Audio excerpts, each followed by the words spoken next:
Today we open those American history books and challenge the information that we've all been taught and ask the question, are they really telling us the truth? What about the parts that are left out? The parts that don't fit the narrative? Well, stick around and I'll have some shocking truths about those stories that you thought you knew. Can you hear the thunder? Oh, you better run, you better take cover. Oh. History books. We've all been there, right? Sitting in a stuffy classroom, flipping through the pages and reading about the events that have shaped our nations. But have you ever stopped to think, are those books telling us the whole truth? The fact is, many of these books often sugarcoat or flat out distort the truth about key events in our nation's history. Let's start with the father of the nation, George Washington. The story goes that when Washington was 6 years old, he chopped down his dad's cherry tree. When his dad confronted him, he stated, "I cannot tell a lie. I chopped down the cherry tree." It's a nice tale, if only it was true. Turns out the story first appeared in an 1806 autobiography of Washington, whose writer admitted that he was just trying to show how America's most beloved president's unparalleled rise and elevation were due to his great virtues. Still on the subject of George Washington, Washington did have dentures, but they weren't made out of wood. The dentures in question were actually made from hippopotamus ivory, which stained easily and gave it a grain that looked like wood. Other materials he used included gold, lead, and even human teeth. So where does the myth come from? A version of the wooden teeth myth said that Washington carved the dentures himself, but the truth is that he only made repairs on the dentures that were made for him. The idea of Paul Revere riding through the streets yelling "the British are coming" is certainly a great one, but it never actually happened. At that point, the colonies were technically British, so it wouldn't make sense. In addition to this, everyone wasn't cool with the idea of a revolution. Historians do agree that he rose alarm, but it was more of a whisper, and he more than likely said, "The regulars are coming out." The defense of the Alamo in 1836 was a catastrophe. The ragtag force of around 200 Texans holding out in the mission station turned fort near modern-day San Antonio was overrun and most of them were killed. But the defeat holds a special place in American folklore, a heroic 13-day stand against a far larger Mexican army, ending with the ultimate sacrifice in the name of Texas and the US. When the Texans got their revenge at the Battle of San Jacinto a month later, "Remember the Alamo" became a war cry.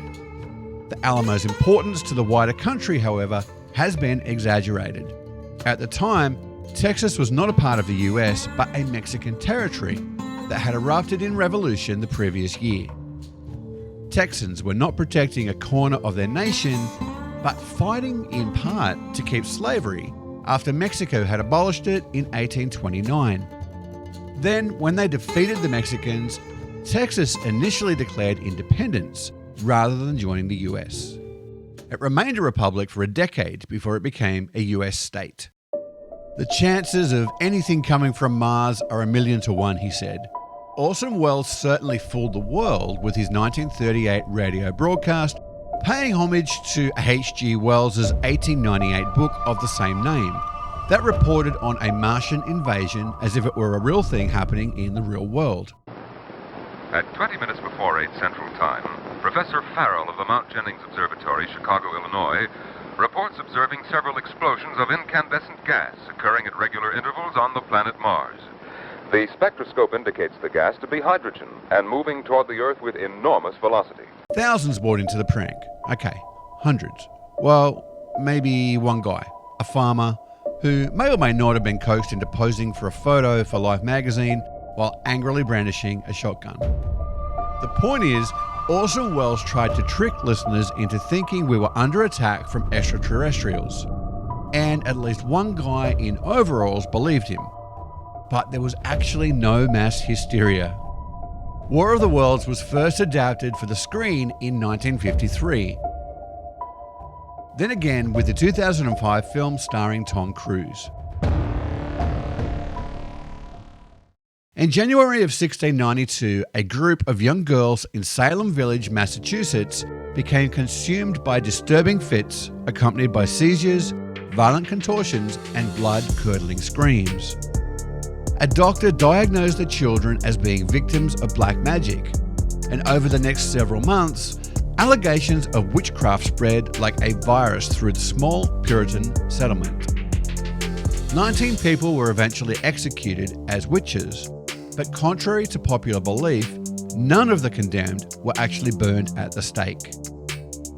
All up, nearly 200 people were accused of practicing the devil's magic, including the elderly, homeless, and a 4-year-old girl who was grilled on the courtroom stand.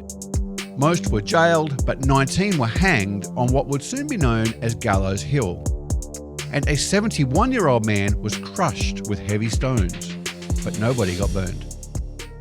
The big crack in the Liberty Bell is why it stopped being used. Now, as a working bell, the iconic Liberty Bell was disappointing to say the least. Commissioned in 1751 by the Pennsylvania Assembly to hang in the new State House in Philadelphia, it cracked on its first test ring, and it had to be recast twice.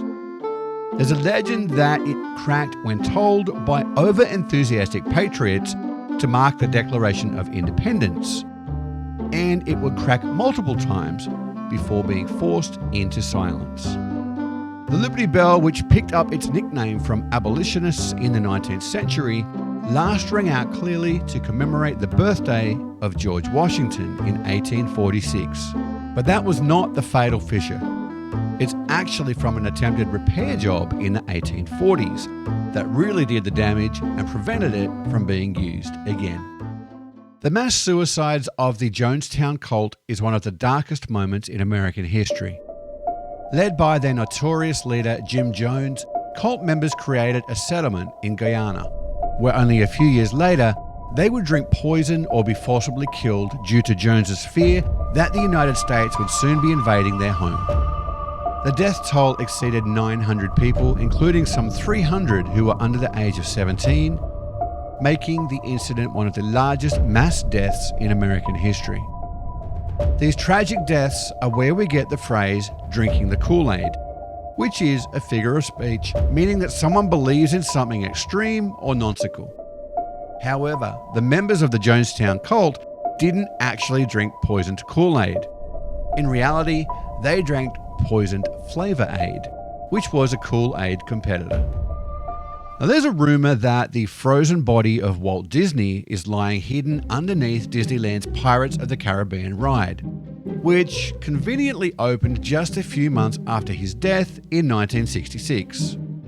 Or maybe you've heard that just his head was frozen.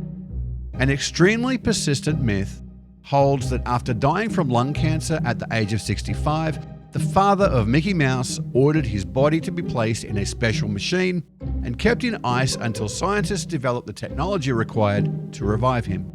Now, Disney certainly had the money and the fascination with technology needed to pursue such an innovative afterlife. But unfortunately, that's as far as the story goes. The truth is disappointingly mundane.